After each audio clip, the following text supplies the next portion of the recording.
was an orphan, and he just worked at odd jobs, and he rode the rails a lot. I met him 15 years ago. He was complaining about his health. He was his late 40s. And he was down in Miami with a hobo colleague. And they slept outside at a little baseball park. I guess it was a children's park in the dugout. And they got arrested for trespassing, and they were thrown in jail. And the cops were kind of surly. So they had to stay overnight, and they had this conversation, and the other hobo just happened to say, well, you know, I'm getting tired of these two-bit arrests. You're complaining about your health, Road Hog. Here's the solution. Commit a federal crime, and health care is better in federal facilities. So Road Hog, he thought about that, and by golly, 2 days later, I have the copy of his original note, and he took his valise, this old, old-fashioned leather case, which was his laundry bag, and he walks into the bank with this note, and he said, this is a robbery, I have explosive in this bag, please give me your money, thank you, and he put a smiley face on it. Well, the woman pressed the silent alarm, of course, but she dumped a whole bunch of money in there, and he just strolled out the door. There was a taxi cab there. He got clean away. And he spent the next 2 or 3 days passing out $50 bills to the bums and hobos, and then he turned himself in. And he told me he went to the police station, he went up to the desk, and sergeant said, what do you want? And he said, well, I robbed the bank the other day, and the sergeant says, get up, go over and sit down. He thought he was a nut.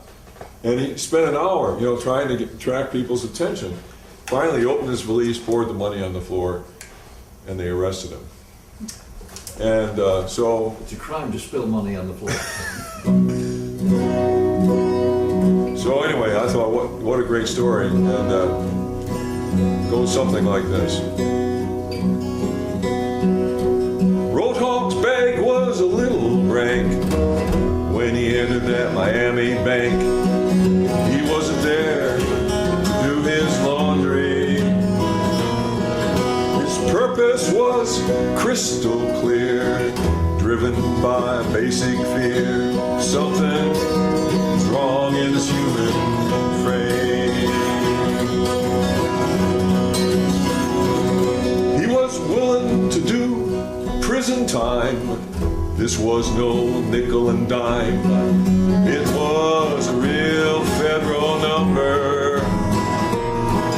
But when you're down on your medical luck and you don't have the bucks, you just might jump off a moving train. That's the Ticket Road Hog. You shared a mulligan stew. That's the Ticket Road Hog. Passed out general grants too. That's the Ticket Road Hog.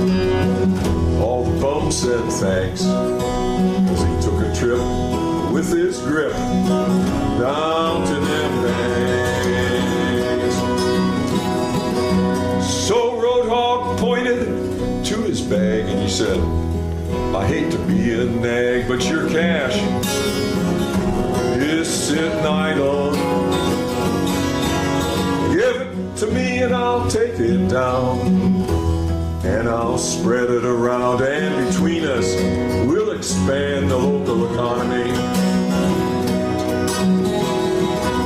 Well, the $50 bills sure look good to the bums where Road Hog stood in the backwater of Miami that day. He was giving the damn bills away, and you might have heard him say, take them before they come. That's the Ticket Road Hog. You shared a mulligan stew. That's the Ticket Road Hog. Passed out general grants too. That's the Ticket Road Hog. All the bums said thanks, 'cause he took a trip with his grip